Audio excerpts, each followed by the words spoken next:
Welcome to No Instructions. I'm Bob. And I'm Josh. How's it going? Hey, buddy. This is the first time we're recording just the two of us in this room. That just dawned on me. Two of us. Last episode we had Anthony and Forby on, which was great. I did note that whenever I poured out this new bag of Lego that I'm building, I was able to spread out a little bit. I'm like, wow, that's nice. It's because Anthony was sitting here, and we had to. I also just realized that shimmy. We haven't figured out how close we each are to the corner. If we're the same, we have this new table. I guess I don't know. My leg is up against this bar. Oh, I'm scooted down a little bit. I'm taking advantage of the space, man. You can sprawl That's out. right. Spread out here. So much more room. I just dumped a bag of a new set that I'm going to do. I am working on the classic Batman cowl, helmet cowl thing. What do they actually call it? I think it's a cowl. Yeah. Anyway, it's the old... Not a cow. The old Adam West one. Oh, look at that close-up video. We have all this fancy video stuff now. What are you working on? I am going to finish the Lego Bonsai tree today. That's what I was working on last time. We didn't go around the table to talk about what we're building. But this weird little stump, dangerous looking poop in a vessel is the body of a tree. And then you get to choose whether you want like the green leaves or the white and pink cherry blossom-esque leaves. Which, for people that are watching, I did not know this until just now, and we learned it a second ago, that all of the little cherry blossoms are just pink Lego frogs. So there's like a million little pink Lego frogs and little tiny flowers. So, did you watch Lego Masters? No. Show? I watched a couple episodes. So, we watched them with the kids. It's a lot of fun because they are just blown away at what's being made. But one of the challenges late in season 2 was that they got like a whole bunch of a single piece like that. The same color, one thing, and they had to figure out how to make a big scene and use all of, these pieces or whatever. And they were all some weird color. So pink frogs definitely would have been one of those things. Yep. One of the pairs of brothers got like a big container of red snakes, the snake pieces, and they had to figure out what to do with them. Any idea what they did with them? Red snakes. They had to build like a big set, so it was like a three-dimensional. Fire truck? No, they made them into lava. So they built a ski, if I remember correctly, I could be wrong, ski resort type thing. There was like a mountain with a house on it and everything, and the mountain was a volcano, and so they used all these little twisty. Oh, so they were like things. Accent pieces. You could use you could supplement it with other stuff. Oh yeah, it wasn't just those. Okay. Sorry, yeah. I gotcha. It was. I was thinking of in a scene or in a bigger model. Oh, what's that guy's name? That makes like the squiggly glass sculptures that are in a lot of really famous buildings. It has one eye. Yeah, I know that what you're guy. talking about. My mind went to that, but then it's kind of like the there was a game. It's like Barrel of Monkeys or like Tippet. You ever play Tippet? Not Tippet, but I know what you're talking about. So you just do that with all of the snakes. Yeah, and you you're like, stack don't touch them it. all up. Yeah. Interweave them. What was the name of that game? You had to pull them out. Pickup sticks? Is that pickup sticks? Or Kerplunk? I don't know. Maybe there's two different games. I think we're thinking of two different games. Anyway, well, there's one with like twisty sticks. There you go. That's the name of the game. Twisty snakes. Twisty snakes. Yeah. Anyway, my kids have played that. Well, what's going on? What's new with you? Oh man, what's new? What did we speak like? We missed last week. We tried real hard, people. We're sorry. My dad went home. Oh yeah, so it was your dad really was cool. here. My dad was here. Talk a whole lot about that. I don't think last time. time. I talked about his shoes. I kind of threw shade at my dad. I was talking about these new pair of Jordans I got because, oh man, I don't remember if I spoke about this last episode, but I was having a weird identity crisis. I love my dad, absolutely love my dad, but it was kind of tripping me out because I got these new shoes and they're like half a size too big, so they stick out a little farther from my jeans than I'm used to kind of seeing in my peripheral, and they're a lot lighter. Normally I wear like darker shoes, and so they're looking down. I see bigger, just light-colored shoes. And I look over my dad, and my dad has like this stereotypical white New Balance, like dad shoes. And his jeans are kind of like a little baggy, and like he's got to hike his pants up every once in a while because he's walking around. And I just happened to buy a new pair of jeans online. I have a pair of pants from this one company that fit. I wanted a pair of jeans, so I got the exact same size. And I came in, and they were like 3 sizes too big. I'm a big dude. And they make big people feel really good about themselves with the size of their jeans. Because I was like, no, this is not the size of these pants. And so I had these baggy pants that I kept having to hike up with my like light colored dad shoes in my peripheral. And like my actual dad is walking around like doing the thing. And I'm just like, I feel myself mimicking my dad like one for one. I'm like, whoa. And it's not a bad thing. But I was like, this is weird.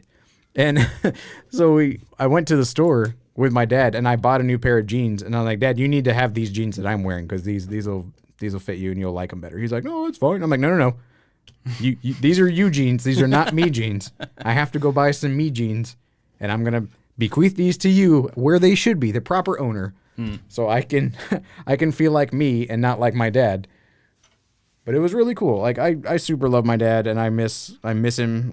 He's down in Florida, which we're going down there next week. Yeah. Thanksgiving's coming up. So he came up because we went to a live Mystery Science Theater 3000 show. I was going to ask you about that. We have not talked about this at all. We haven't. No. It was not great. Really? Yeah. I mean, it was okay. Huh. So, I mean, we both really liked the show. There's the riff tracks. The guys that originally did the show now have a thing called riff tracks. So this is a traveling extension of the Netflix show. So it's not the original guys. No. Not the Riff Tracks guys. No. Okay. They had a Crow robot, they had a Tom Servo robot, and they had this girl, and I forgot what her name was.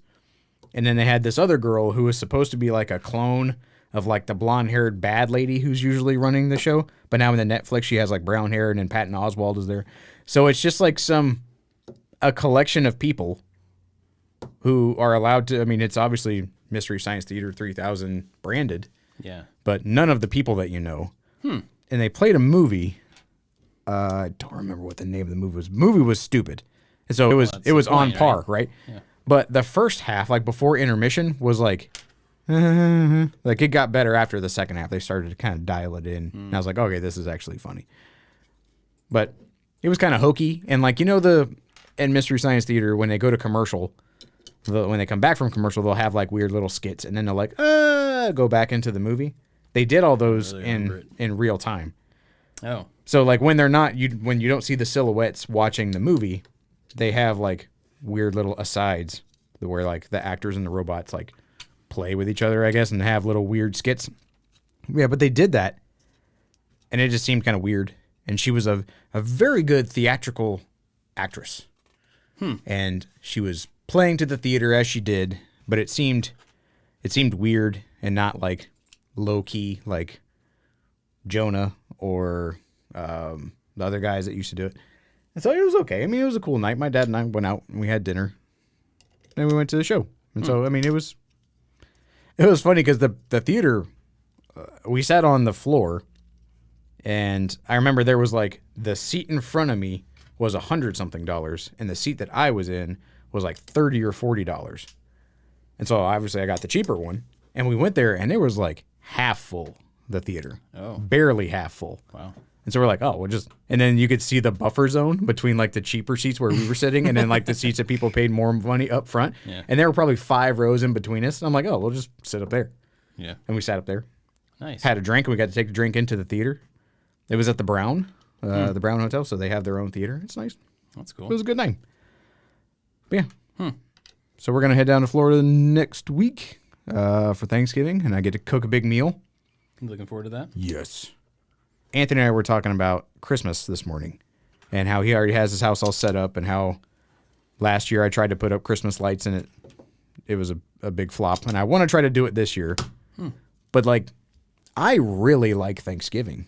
I have to ramp myself up. Like, I have to prepare a meal. I've got to make a plan. Like, it's an event in itself. So to skim over that event to try to go to Christmas, like, I can't do that. Oh, like, right. Christmas has to wait its turn. Like, I'm going to be doing the Christmas party at my house where we do the big game, the big Jeopardy, whatever style game that has evolved over the years. This will be its 10th year that we've done this game, but I'm not ready to do that yet. Like, right. Got Thanksgiving I have to tackle. So I'm pretty excited. I really like Thanksgiving, and not as many people are going to be at my dad's house this year. My brother and sister-in-law are going to be elsewhere, but yeah, it'll be just nice and quiet. Go down to Florida, hang out, maybe go play some goofy golf or something. I don't know. Goofy golf. Be a good time. That's cool. My for the first time since we've been here, my brother and his wife and daughter are going to, like, their son's in college now, so they're going to him, and they're going to do Thanksgiving in his apartment for him and his friends that are still there. That's cool. Which I thought was really cool. And then my parents are going with them. So we don't really have, like, the big family Thanksgiving thing planned like we normally would. You guys want to come down to Florida? Don't say that to Jenny, because she would want to. She's already talked about it. She can't leave her raccoons. Well, she committed to helping. She is helping with the raccoons and all the different animals that she's helping with, but also she's taking care of my brother's cats while they're gone. So we have commitment, and we can't leave. But it's going to be kind of weird just because not all of our family's gone. My sister's still here, but I don't know. It's just kind of strange because our typical, Thanksgiving plan is just not going to be there. Not a bad thing. But I was also kind of thinking, like, well, since it's going to be kind of a weird year, Thanksgiving, just different, like, what could we do? Maybe instead of turkey and stuff, we just do something totally different. It's have fireworks. There you go. Like, make some ice cream for Thanksgiving. I don't know what we could do differently, but I thought maybe we just come up with a way to make it unique or something and take advantage of it. Yep. I don't know what that is, but I'm honestly ready for Christmas time. I'm one that, like, Thanksgiving's fine, man. I don't dislike it or necessarily want to skip past it or anything, but I do really like the Friday after Thanksgiving is, in my mind, that's Christmas, and then I start going down that. We were already listening to music. The kids are already listening to Christmas music. And so I'm trying to figure out how to decorate this year. I was thinking about the office. Like, we briefly talked about it the other day. Like, do we decorate the office for Christmas? Yeah, this is a weird thing. I mean, we can. Because my wife and I talked about the Christmas party and whether we're going to have it. Because last year with COVID, we didn't have it. And we were super bummed. And we're like, no way. This year, like, everybody we know is either vaccinated or has had it or dying slowly. I don't care. I want them to come to my house and have our Christmas party. But then every year we have it, more people come, and my house doesn't grow. Yeah. And we're like, man, we talked about, like, jokingly, we need to rent out, like, an event space to have our Christmas party. I'm like, oh, why don't we just have it at the office and we can have, like, I like to make stuff Christmas party, but it'll be, like, a bunch of disparate people that we would all know separately. So it really wouldn't be a Christmas party. It would just be a weird, like, there's a bunch of space. Let's just go over there and don't touch anything. So I don't know. I don't know what we're going to do. Yeah. We're probably going to have it at our house because that's what Mama wants. And what Mama wants, Mama gets. Well, I mean, it's definitely more of a homey feel. To have a thing at your own house is pretty different than, like, that'd be like renting out a place. So my mom's family is from about 30 minutes from here. And most of them in that side of the family live in that area. So they're pretty close to each other. We used to always get together for Christmas and Thanksgiving and all that at my grandmother's house. And then when my grandparents passed, my aunt bought that house. And so she and her husband have lived in that house for, 15 years now or 10 years or something like that. It's been a long time. And so we've gone there, for events, and we just keep going to the same house, but the family's bigger. There's, like, another generation of people now that shows up. And so a couple of years ago, they didn't do it last year, I don't think, but a couple of years ago, they rented, like, a room at this event space kind of thing to have the Christmas get-together, not at somebody's house, because there's so many people. It was like there was still room at their house, but it was, somebody has to clean up. Yeah. Somebody has to prepare food. And that gets harder and harder the more kids there are, the more people overall.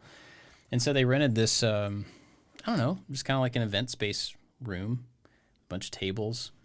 And it was fine. It was still great to see everybody, but it was definitely a different thing. It did not have the family get together in somebody's home. Yeah. Comfort, known stuff, Yeah. It was not the same.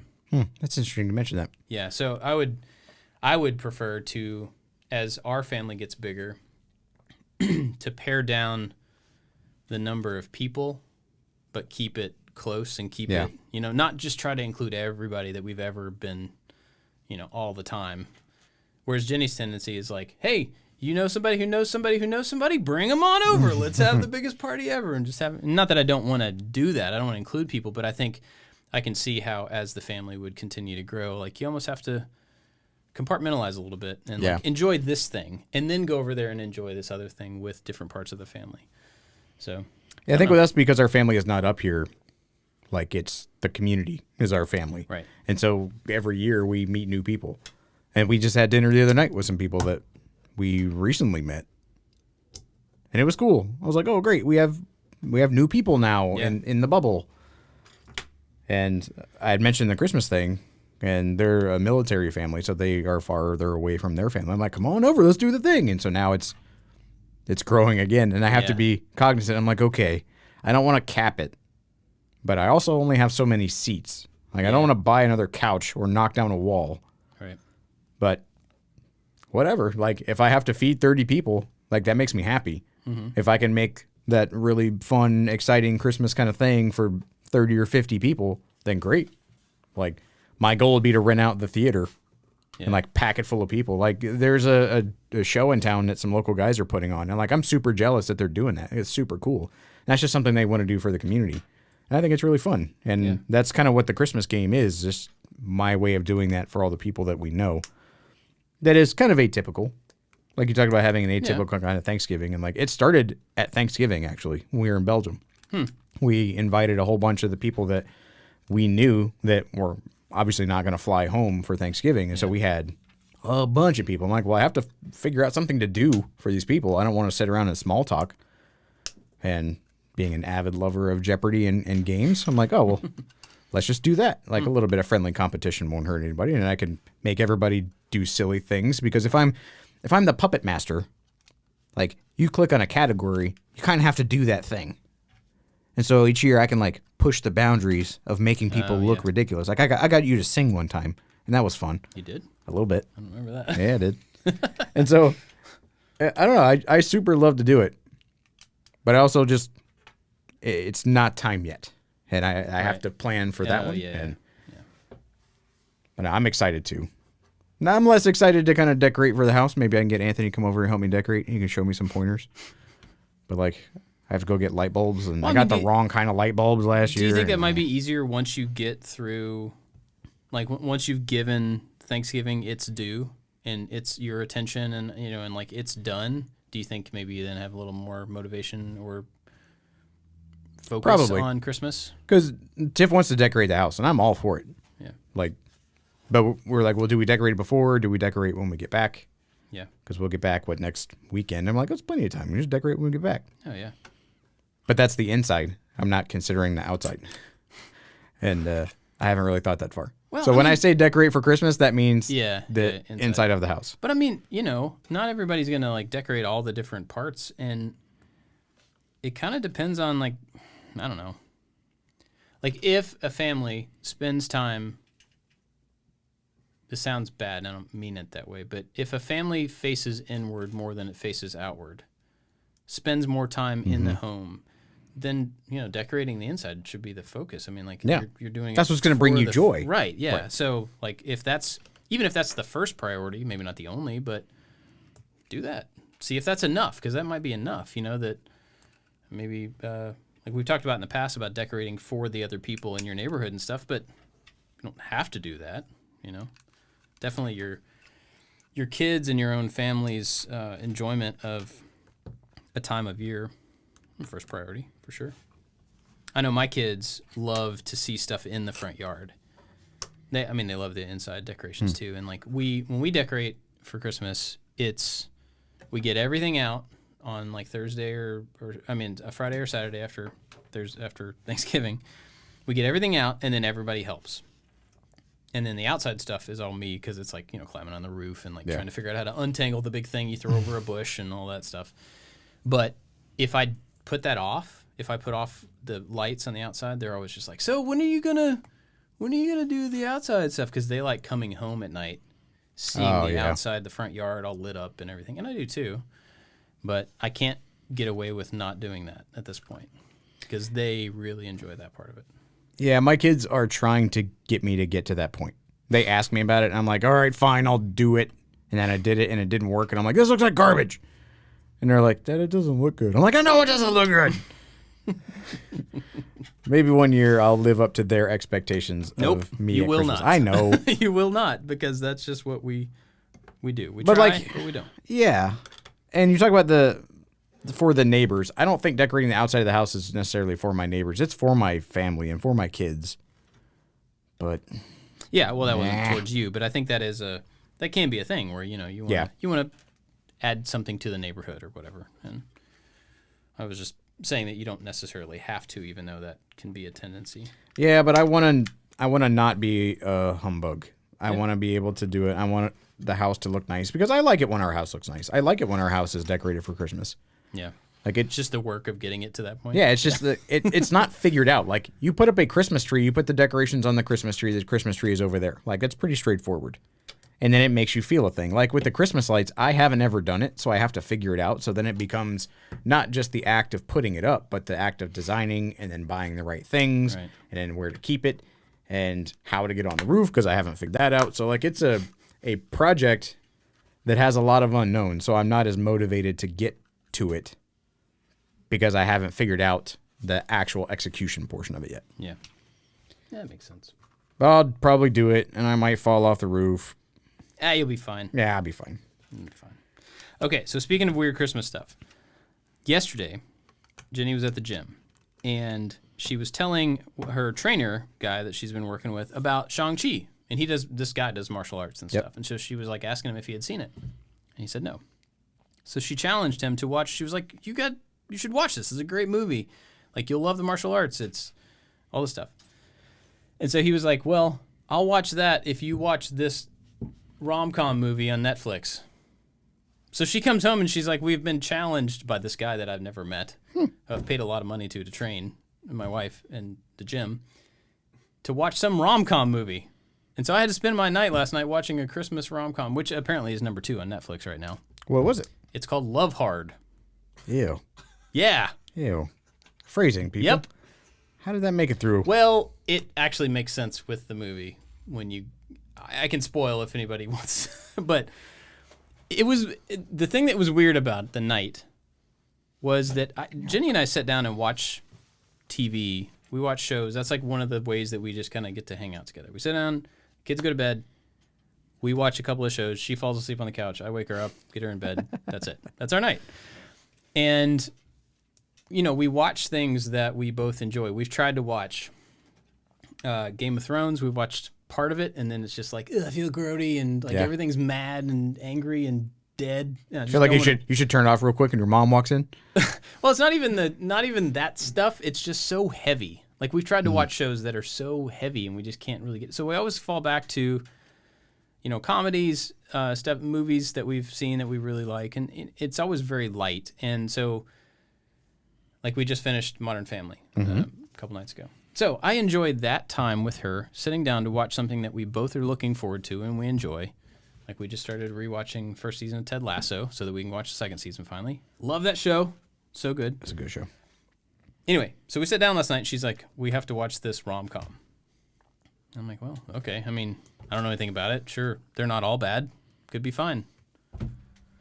Let me give you my summary.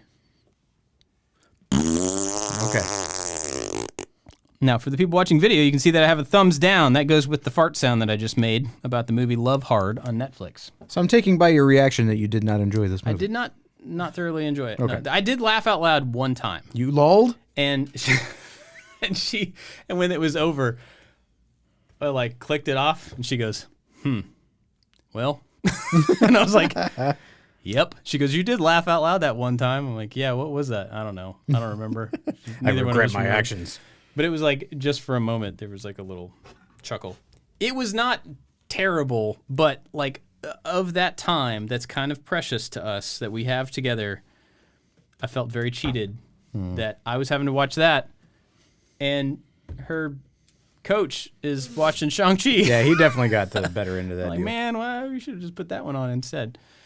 It was like definitely a Christmas Hallmark style. Did the girl or the guy return to their hometown after being very successful, and then they reunited with the hometown person that made him feel nostalgic? If you changed out all of if you generalized that statement, yes. It was the same tropes and all the same blonde, stuff. cute girl, rugged, brown-haired guy with a beard? Nope. Oh, wow. This one was about the guy was Asian, and so I think that was the thing that made it stand out as a different, like a different take on it.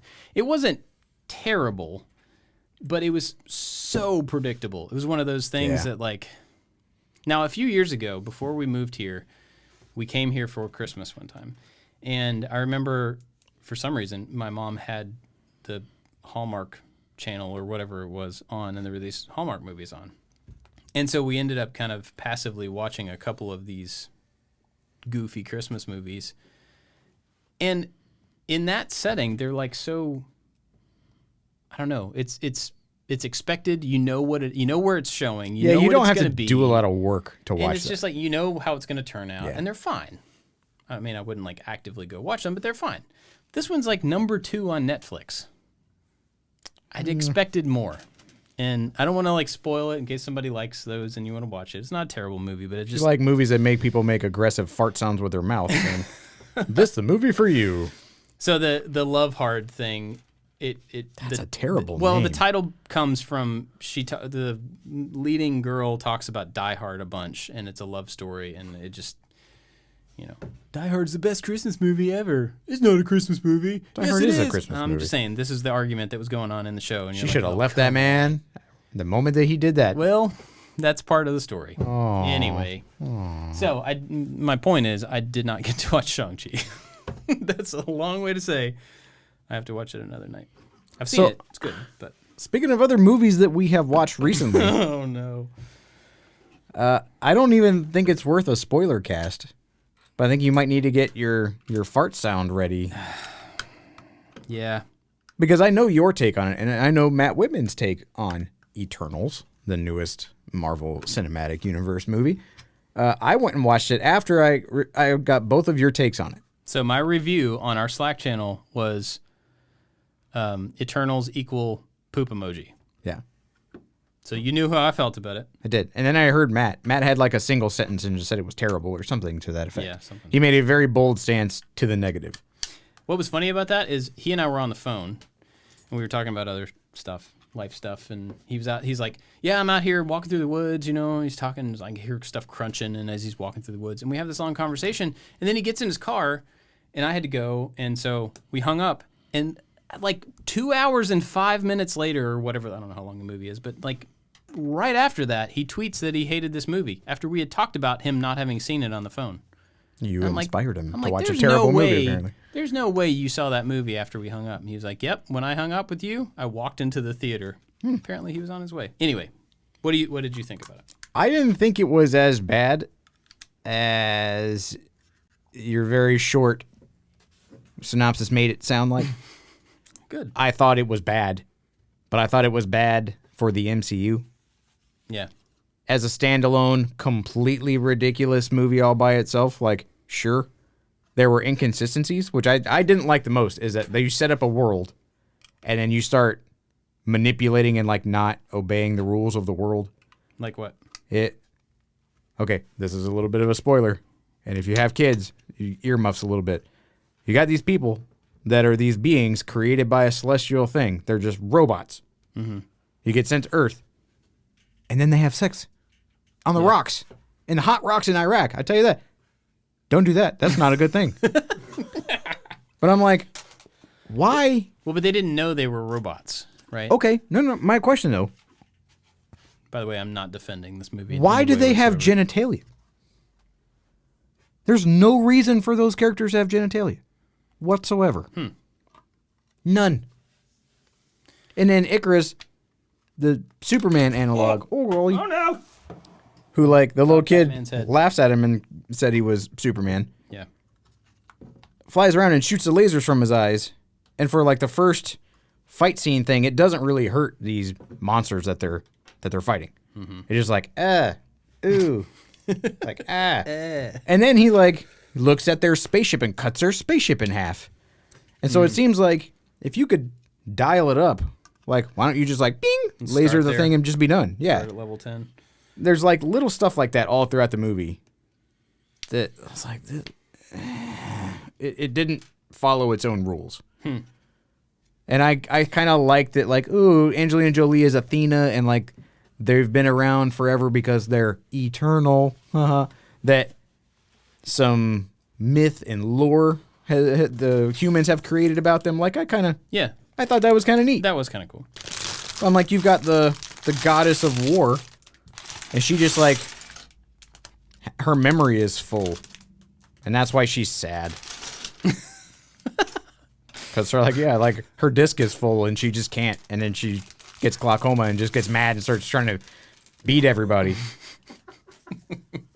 And I'm like, this is not a proper use of this character. And like, I could kind of see, I'm like, okay, maybe it's like, ooh, she's a wounded warrior and she still has value, because I'm like, but how did she get wounded? She didn't get wounded.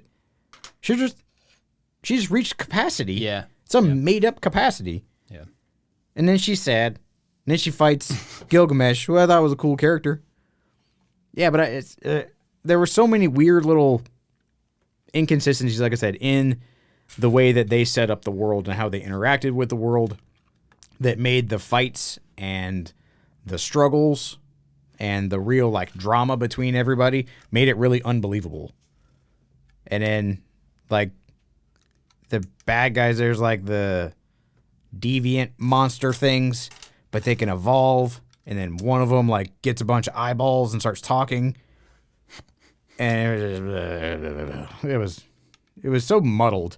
And then I'm like, how is this an MCU movie? Because you said Iron Man one time, and even then they talked about Batman and Superman. I'm like, you don't acknowledge DC movies in this. Don't bring that into the world. But then it made me really upset for where it's going to go in the future, because Shang-Chi kind of set up a little bit of Eternals. I think they're putting a lot of stake in this movie. Harry Styles shows up at the end. Yeah. And I don't know where it's going, but I really hope the MCU is not going there, and I really hope that this is not the needle approaching the bubble. Yeah, I mean, so the thing I liked about Shang-Chi was that it was like, hey, look, regular dude finds mystical thing, becomes more than regular dude, but still kind of a regular dude. I think that's most of the MCU is built on that Exactly, thing. right. We can all be super because we're all just regular people, and in circumstances, Right. we can overcome those circumstances and become mighty. So this one felt to me like we need to figure out, I know it's based off comics, I know, don't yell at me, but I feel like they were like, we need to zoom out and create a bigger story that's been around longer and broader than what we have so far. But that doesn't make it a good story. That's the Star Wars problem. The Star Wars problem is, oh, well, we need to come up with something that surrounds these multiple era that we already have and figure out how to tell a thing that like spans from the prequels to the sequel trilogy. Like, you don't have to connect everything. Yeah. Like, I love connection stuff. I love enriching story and making things kind of like, oh, look at that. There's a thing that I don't know about. I remember that from the other thing. Yeah, but like everything, I don't know. This one felt too far. And the fact and it would have been 45 minutes shorter if they had cut down all of the staring scenes. So many people staring off. Look at this. Wow. Look at that. Wow. Oh, but it just like went on forever. They had the MCU's first gay kiss in it. Like, I don't care. Yeah, it was. Paperboy is eternal now and has a husband. I don't care. But and the thing, like, we're spoiling this movie, but it's not great. So you're not missing anything. So apparently there's like a celestial, these massive universe-building creatures. There's a bunch of them, but there's one living, hibernating, feeding off of the energy of humans inside the core of the Earth, which I don't know how affected the core of the Earth would be if humans were not here. Yeah. I don't think we radiate that heat downward. Yeah. Pretty sure that's not how that works. That's a good point. But when it reaches critical human mass, it will break through the Earth, and it's their job to stop it. They're like, no, we can't, because we love the humans. When that thing starts breaking through the core of the Earth into the ocean, we're all dead. Oh, yeah. By the time it got up to the surface, your mission is game's futile. over. Yeah. Yep. And they're like, we saved him. No, you didn't. You absolutely did not. You raised the temperature of the ocean, and you killed off all of the the algae and bacteriophages. You have disrupted the seismic activity. There is now a crack going from the center of the Earth up through I want to say the dermis, the Earth, the crust. Like, you are too late, space monster robot people. Yeah. Your efforts are in vain, and we are all dead. Thanks, but no thanks. Yeah. Like, please just get it over with, because now we have to live with the pending doom that their half actions have created. It just... And so, like, is that thing going to be in a tourist attraction now? Right? Is someone going to lay claim to it? It's going to cause a war.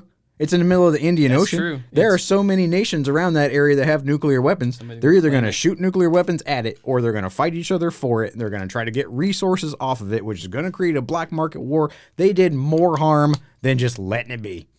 And we just would have exploded. And then they all left. Yeah. Or they got captured by the Celestial, and now they're in space in their, like, hipster clothes.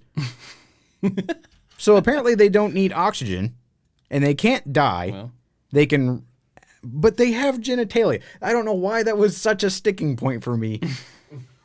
But it was awkward. Well, I mean, I think, like, they shouldn't have known that they were robots because they get reset. So the whole idea is, I think whoever...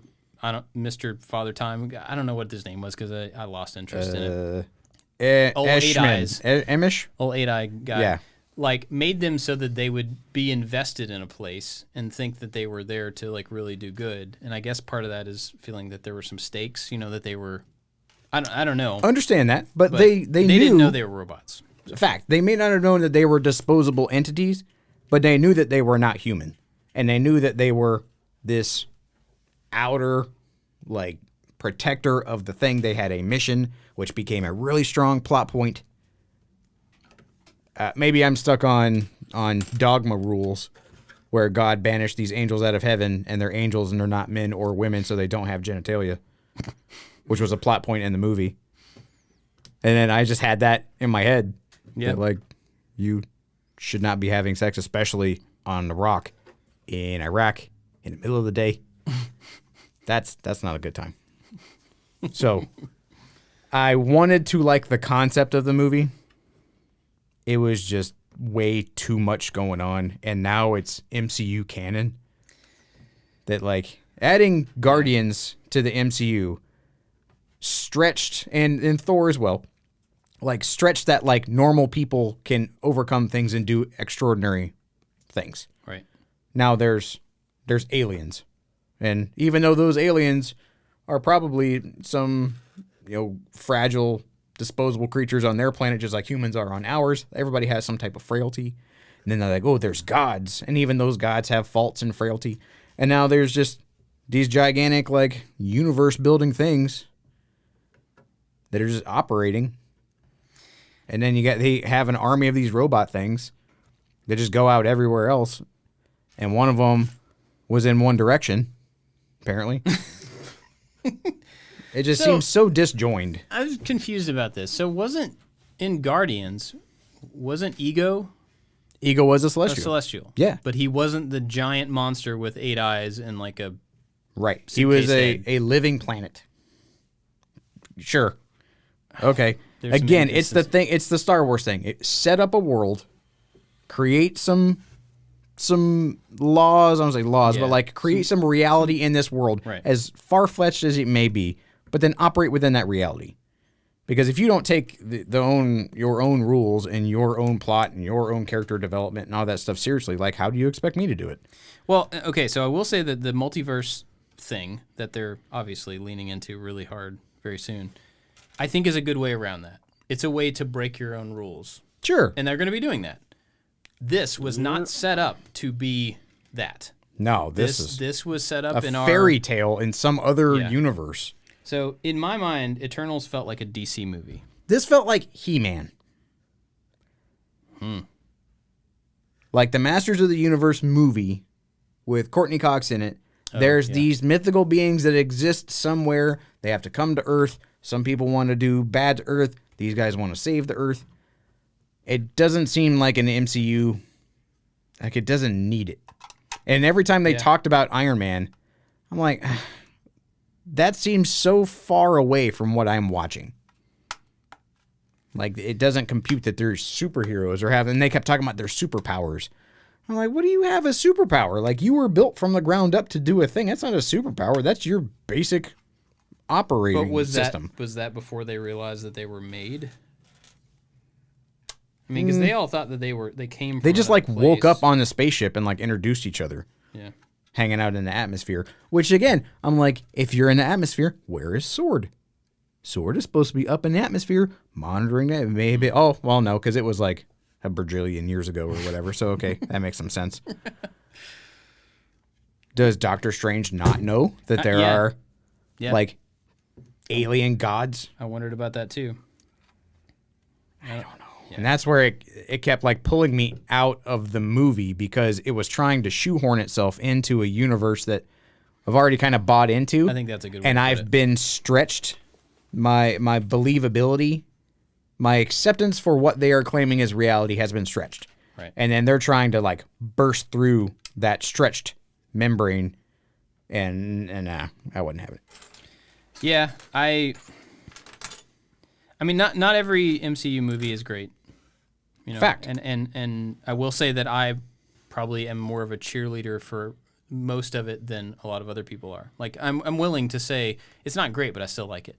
Falcon and Winter Soldier was not great, but I still liked it because it was connected to other stuff that I like, and it was like an extension, a little bit more, you know. This one was a turd. This one just shouldn't have happened. It shouldn't have. And, you know, I mean, whatever. They made a movie, and that's great. And I'm sure people love it. I saw today a guy I know on Twitter said he really enjoyed it. Awesome. Yeah, that's cool. I'm glad. How did you for enjoy that. it? Because maybe I want to see someone influence my perception of this movie. And I thought that Matt would be that person. Because I thought that maybe the mysticism or the link to history or the influence in, like, culture or lore, I thought would be really interesting to him. Which I think on some level, like it was with me, maybe. But then the rest of it just overshadowed. Like at the end credits where they had little, like, pieces of runes and culture and tablets and, like, tapestries and things from all over the world and the history of the world. They were, like, trying to show how all the Eternals influenced all those little things. Yeah. Like, that's kind of neat. But, like, you didn't lean on any of that. Mm-hmm. Well, and I think one of the bigger problems that I had with the whole thing, and I didn't realize this until I saw somebody else mention this. You can have a good movie without always raising the stakes, the world stakes. Like, you know, the Avengers. Okay, so you start out with Tony Stark. He's fighting some bad guys, terrorists. Defense contractor makes a machine to fight bad guys. It's this Done. big, right? Yep. And he ends up Yep. fighting one other guy in a suit. Mm-hmm. That's the movie. And then you have other movies that are also fighting one guy in a suit, or maybe like a team of guys in suits, or maybe an army of Nazis, or there's these little things. And then you have the Avengers thing, and that's big because they're fighting an entire alien race from another dimension that comes in. That's big. Those are big stakes. Now we have to fight something even bigger and even bigger. But then Ant-Man comes along, and you have another movie out of the order of the growth of this scale of badness. You get like Ant-Man. And you get this little movie over here, and you get this little thing, and they have personal stakes again. Ant-Man was great because the stakes were about him and his daughter. There was other stuff going on, but that's what that movie was about. And I love that. And then this one, it's like, I don't care about any of these characters because they're not, there's one love story going on that's not really that interesting. But like, there's no other personal stakes at all. And it was so big and so time-reaching that I didn't care about the world stakes. Maybe like, that's... They got to stop trying to always go bigger, and there's got to be a bigger villain. Like, people are like, oh, Galactus is coming. Yeah. Big freaking deal. It's another giant in the sky. That doesn't matter. Like, let's rein it back in, you know? Have some personal stuff. Maybe Spider-Man will be that. I don't know. Ooh, Spider-Man. Okay. Trailers today. They're making a big deal Yeah. about a trailer release. It's that's- tonight at like 8:30 p.m. I mean, that's a pretty good indication. They're doing a really good job, and I hope it doesn't suck too.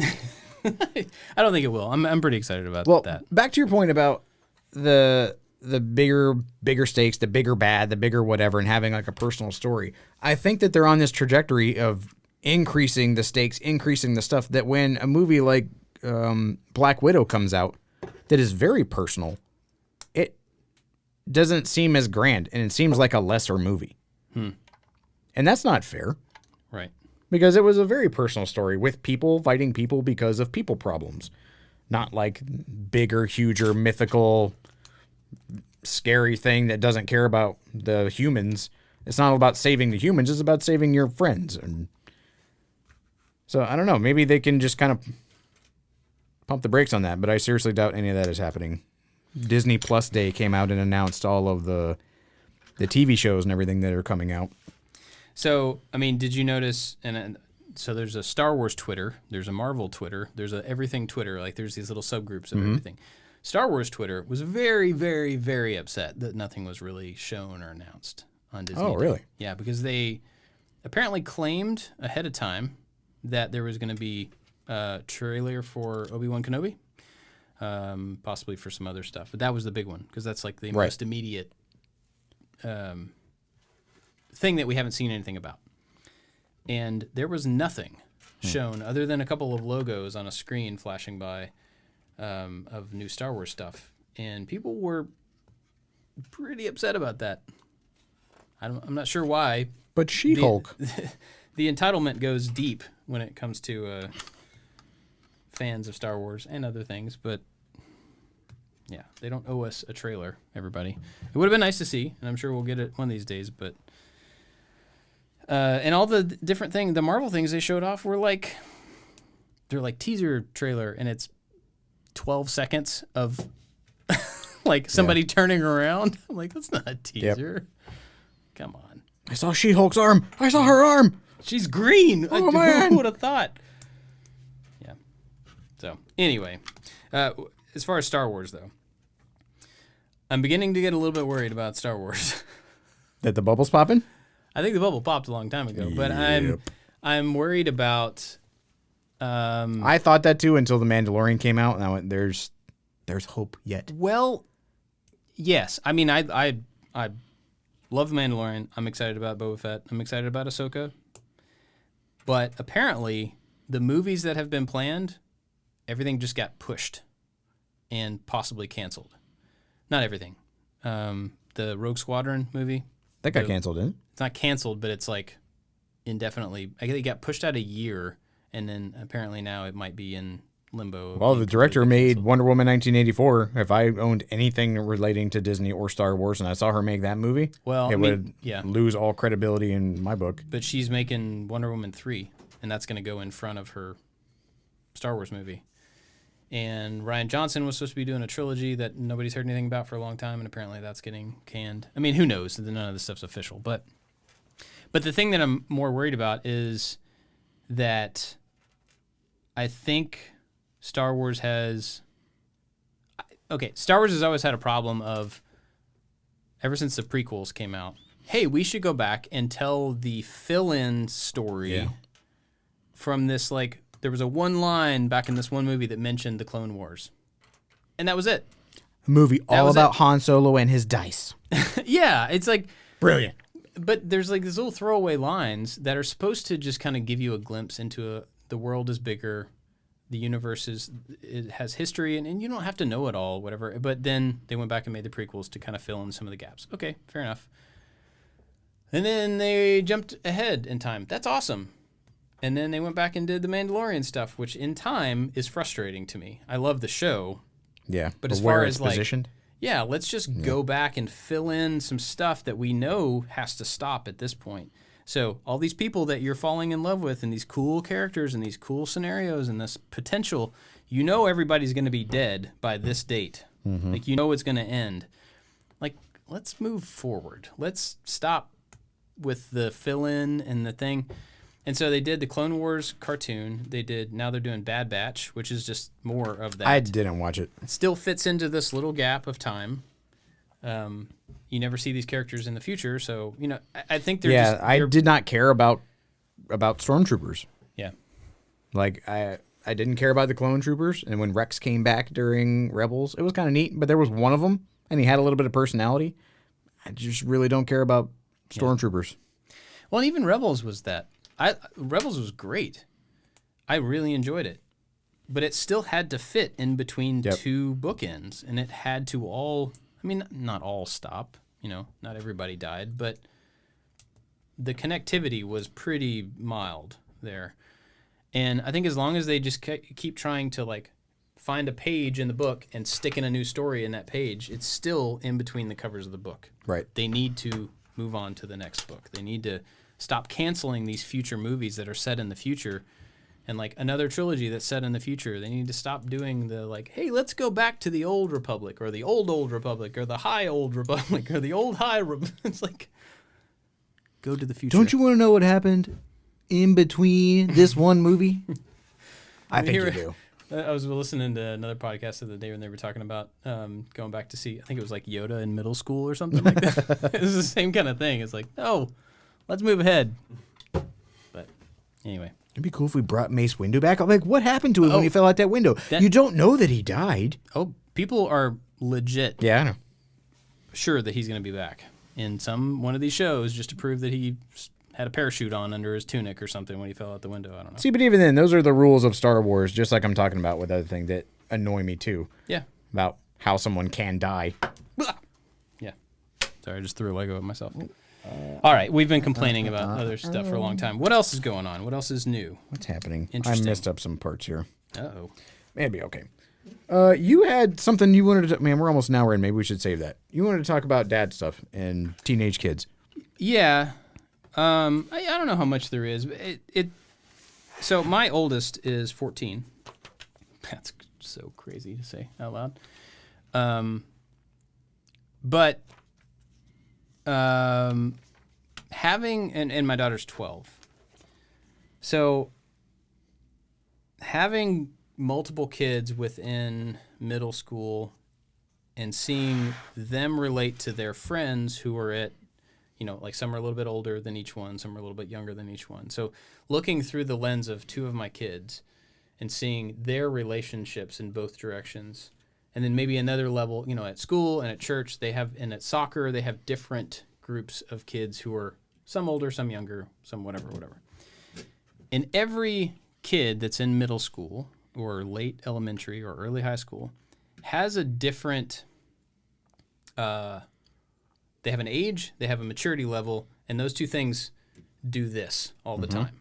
Right? The age goes up, but the maturity level bounces ahead, and then it falls back, and then it bounces ahead.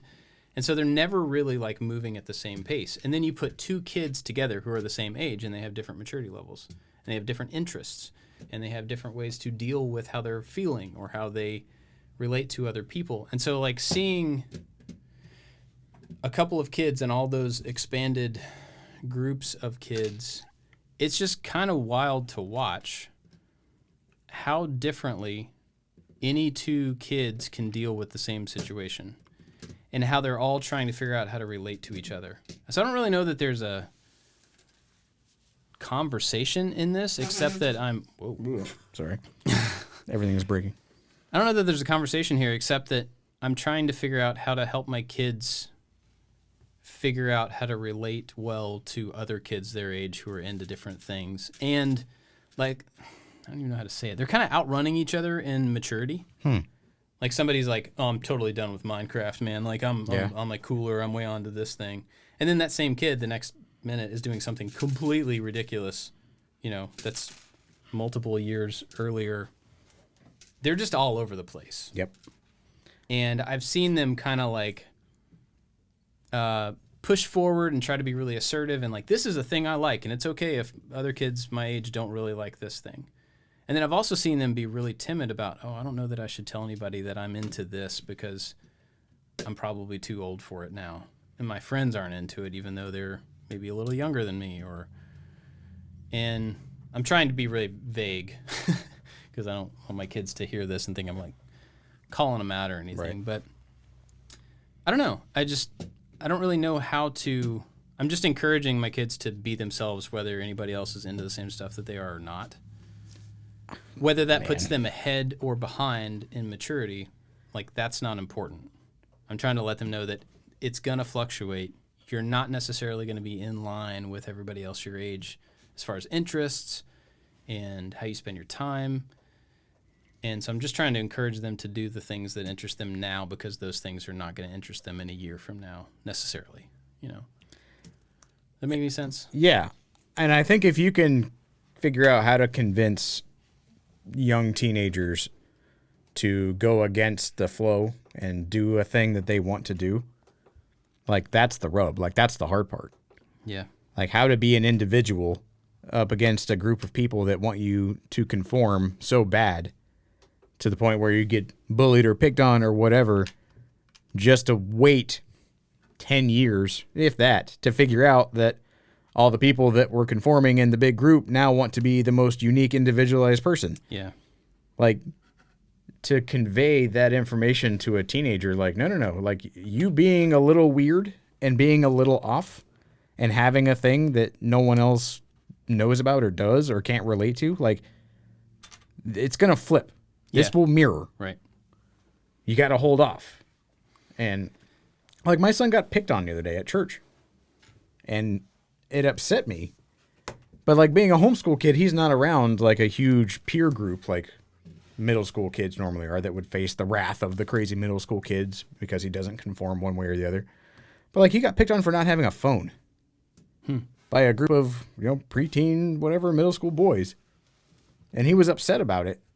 And I completely, sympathize with him. Like, it sucks to be called out and to be chastised for something that you have no control over. Yeah. Whether it's like your clothes or some type of like abnormality that you happen to have personally. Like, getting picked on is terrible.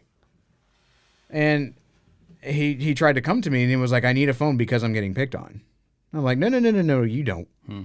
Like, first, I'm sorry, and I absolutely love you. Like, but that's not the answer. Like, conforming to someone just because they say you have to have the thing. Like, you're bending to the will of some random people that you really don't care that much about. I was like, so that's never the answer, to go chase the crowd just because the crowd is loud.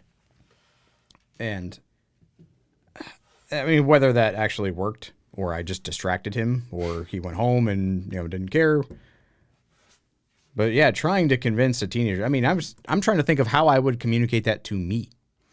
Yeah.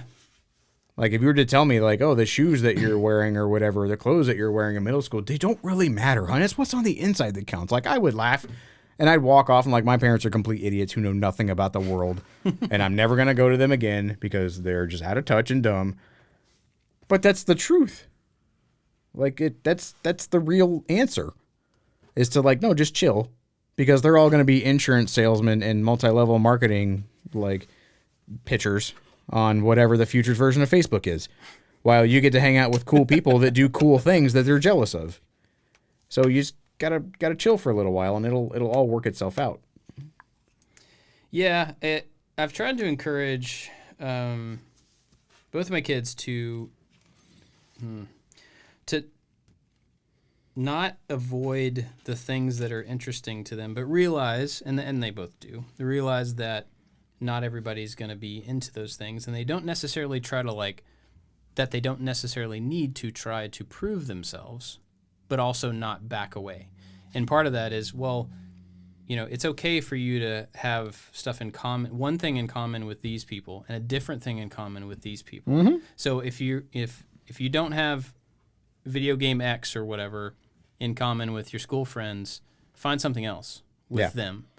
Let that be the thing that you do with so-and-so. Let that be the thing that you play with your little brothers or whatever, So I'm trying to let them know that it's like, you don't have to be all things to all people. I don't mean that, but I mean, find a point that you can genuinely connect and have something in common with different groups of people. You don't have to do all the stuff all the time. And like, my daughter has figured that out pretty well. Because then you seem fake. Yeah. Or you spread yourself so thin that you're not good at any one thing. Well, and like, as an adult, I can say that and maybe this is me being immature. I recognize that. I don't typically put myself in situations where I don't have stuff in common with people that I want to have in common with them. I don't go to the bowling alley and be like, hey, let's figure out how to have bowling in common. It's not a thing I do. Yeah. Not that I'm against it, but like, I don't go there looking for how to connect with people. I connect with people that I have things in common with. But I'm an adult, and I can figure that out. You can choose the group you want to be around. Exactly. They're at a point where they're trying to figure out, like, I don't even know where I fit. I don't know if it's okay that I am into the things I'm into. I don't know if it's okay that I still like to play with these toys, or I like this kind of show, or I've never played this game, or I don't have a phone. I don't know if any of that stuff's okay. So they're like feeling all these situations out. Yeah. And so I'm trying to figure out how to encourage them, but at the same time, tell them not to back down. Like, you got to be flexible. You got to reach out to people, but don't get pushed around, you know? Yep. I don't know. It's a weird... I'm trying to convince my thing. son with all of the places that he goes. I was like, who is that? Tell me some of your friends' names. And like, he has friends, but I'm like, when he goes to church, I'm like, who'd you hang out with today?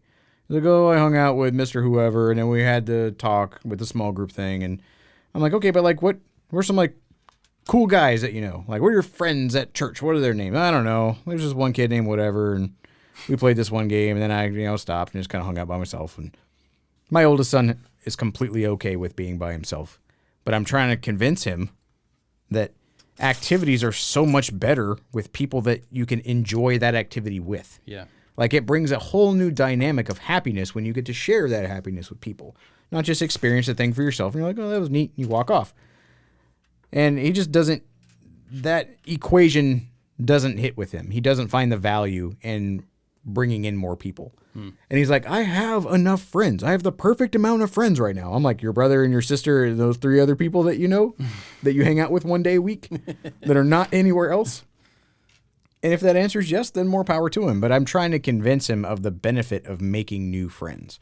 Yeah. And the benefit of persevering through the process of making new friends, because nobody is, like, you're never just going to hit with all the people. Like, you might think that somebody's cool and then turn around and make fun of you because you don't have a phone. Like, well, that was a bust. Therefore, all friend making in this environment is a bust. Right. And it's, I don't know, because my kids are in a different set of circumstances than I grew up with, it's harder for me to try to like, oh, this is what I did when I was there. Yeah. Like, go to the lunchroom and, oh, wait. Yeah. But even then, like, I don't really know how it happened.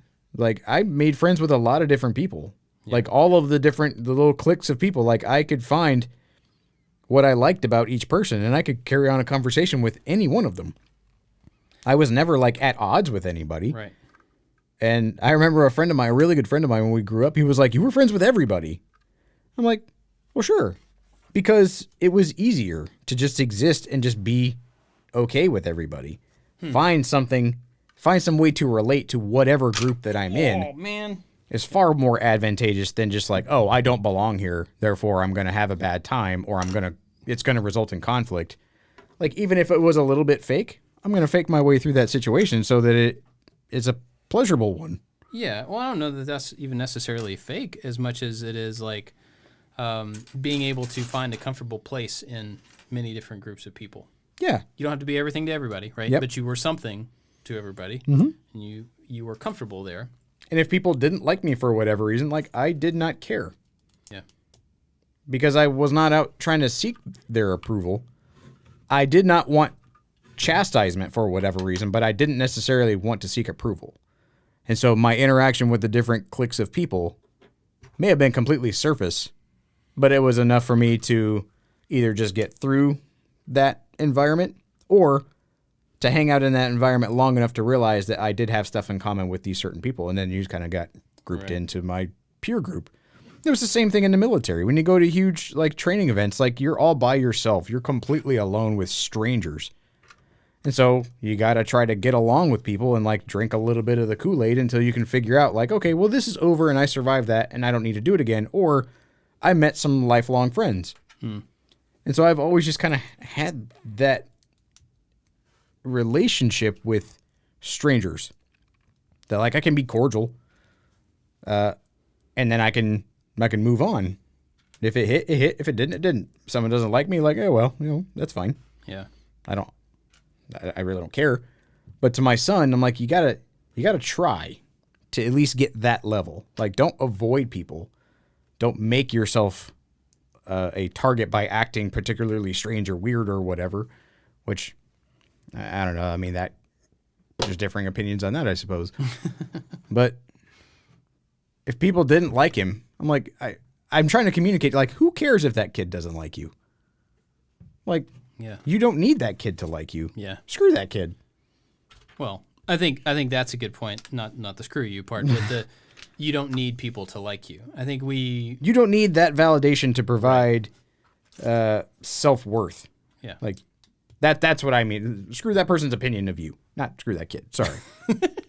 Like, you don't need that. Yeah. And in that environment, your mommy and your daddy telling you that you're a special little boy and you got all kinds of great personality things, like that doesn't help. But it should, I hope. Like, come on, man. I like you. And I'm cool. I'm on the internet. I know everything. I wear Jordans. Come on. That's got to count for something. I don't know.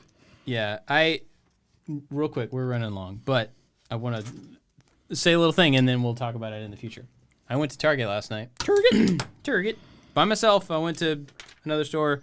On the way home, I was like, you know what? I should just stop in Target and go look at toys. I'd just see if they have anything new. I don't know, some cool thing I hadn't seen. And I walked into Target. This is like 8 o'clock, so it's not very crowded at all, right? There's nobody there.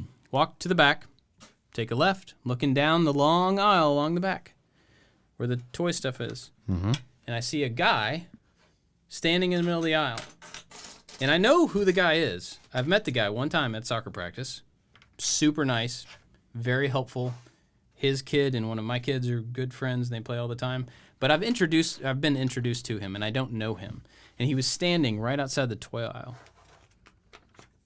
And I was like, I don't really want to have a conversation with a person I don't know right now. And I turned, without even thinking about it, I turned and went the other direction. The one reason I went to the store was to look at toys.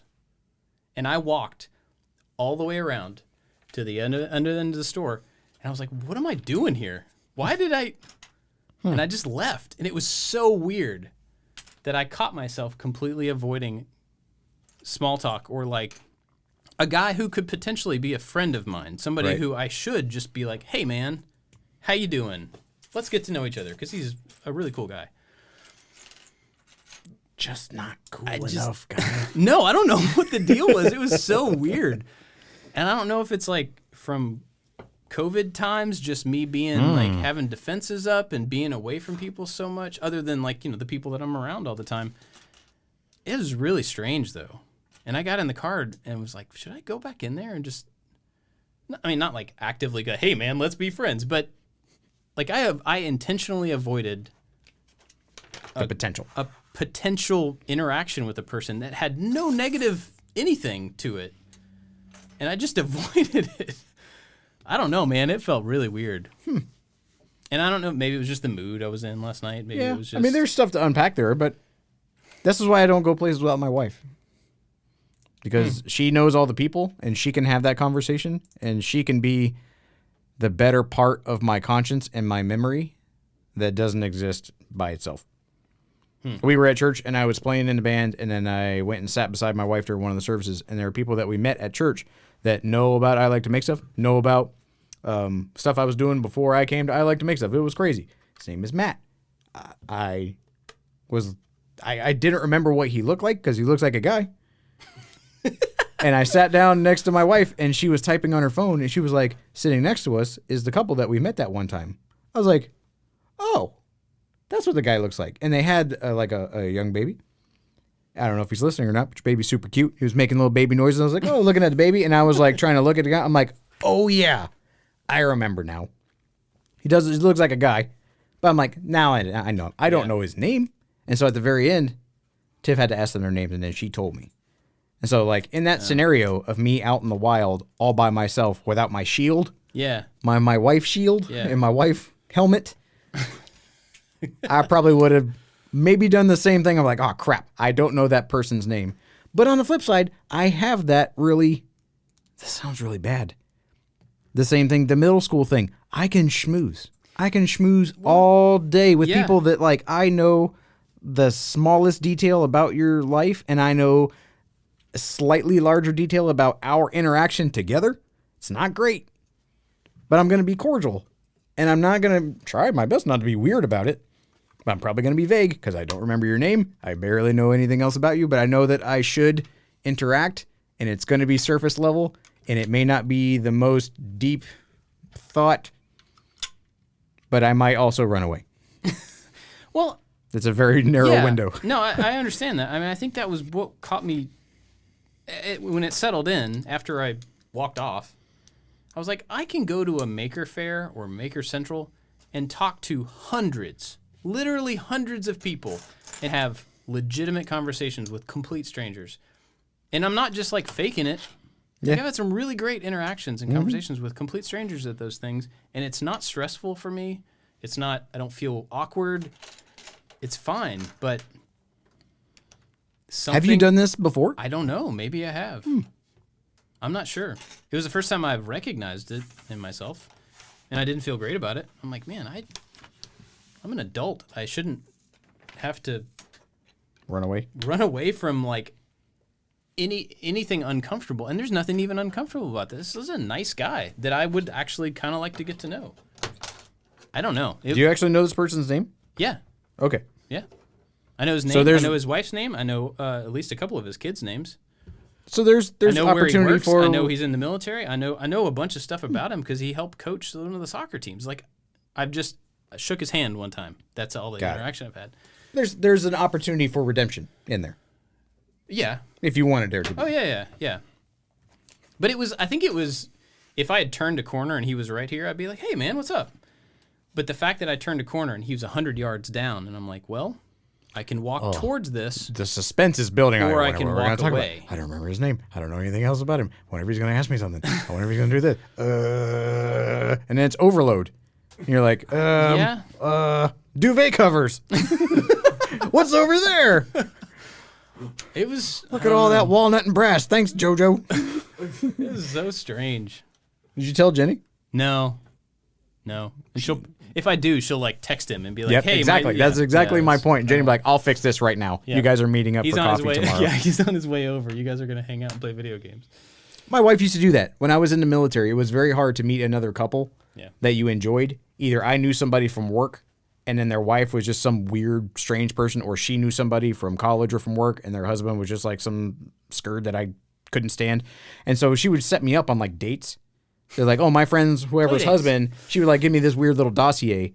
She's like, he works here and he's into this stuff. He's really ticklish. You should go to dinner. Just like go hang out. Because our wives are super amazing and they want us to get out of the house and go build relationships with other people. And for some reason, we are apathetic or resistant to that notion. But she did that one time and she's like, oh, just go hang out with my friend, Lindsay's husband.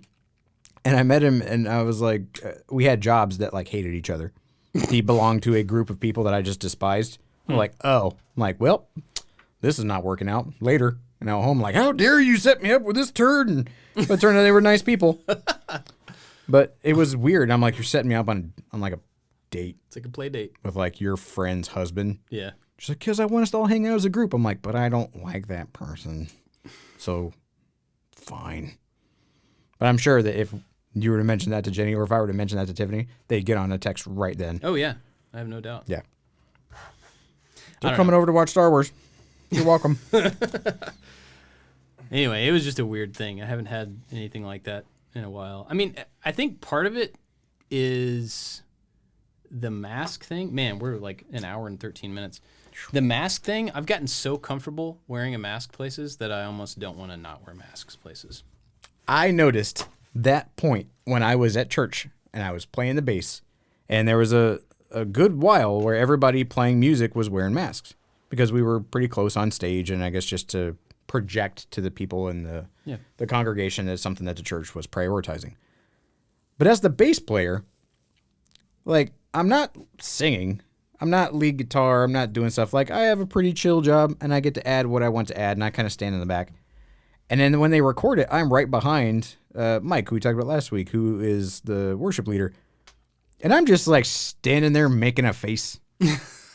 And my just ugly mug in its natural state is just like a look of pure annoyance, apparently. Where I'm just like, I'm not happy. I'm not mad. I'm just resting. I have a resting face. But when I had a mask on, you couldn't really tell. Yeah. It was all in the eyebrows. Right. Eyebrows plus rest of face. It's not working out. I want to put my mask back on. And then there was a song that we were playing where like I did nothing except the very last of like the 3 bridges in the song. And so I just had to stand there Oh. while everybody else did stuff. And I'm like, maybe you should sing. I'm like, I don't really want to sing. I'm like, just mouth that you're singing. Only certain parts to where it looks like it's really impacting you like deeply. Watermelon, Yeah. watermelon. I was like, just look up at the lights. So I was just like, yeah. Look at all them lights. You should have just sat down, closed your eyes. It was so strange. And I just noticed it, and I was like, fart. I don't have my mask to, like, give the illusion that I might be maybe he's smiling under there. Yeah. Nope. He's just making a face, waiting for his turn to hit that B chord. He's just like a lump, just standing there. Like, meh. Yeah. I really got accustomed to wearing a mask and putting headphones on when I went places. Oh, yeah. That was wonderful. Yeah. But not a great societal operation. Yeah. It was very inward, but pretty fantastic. Yeah. I'm the same way. You could have just perused right past that guy at the toy aisle with your headphones and your mask on. He could have been talking all day, and you were like, oh, what? Who? What? I didn't even notice. I'm sorry.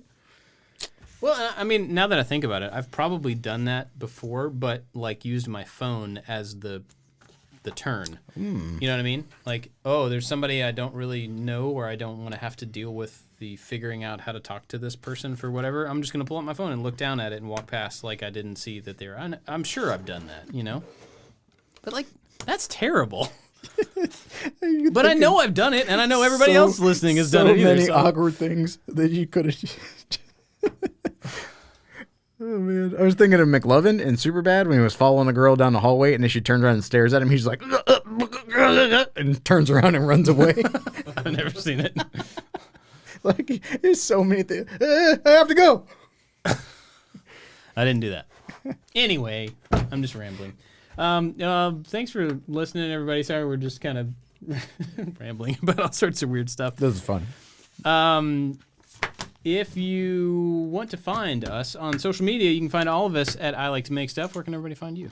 Josh. At Josh_makes_stuff. We are doing our holiday gift guide right now. Yes. Get on Instagram. The 4 of us, Anthony, Forby, Bob, and myself, have all curated a list of things that we think are super dope that we have enjoyed this year. And so on our Instagram stories this week, we are putting all that stuff out there. So if you're aiming to get a Christmas gift or holiday gift for anybody on your list, we've got some pretty cool stuff. And we'll put them in the highlights too, so it's Oh yeah, forgot all about that. Yeah. Yeah, we'll do that too. Yeah, so you can find them. In fact, there's a full list of all the things we're going to recommend on kit.co. We have a page there where we always put lists of products that we use and things that go into projects and all that stuff, so you can find that if you want it.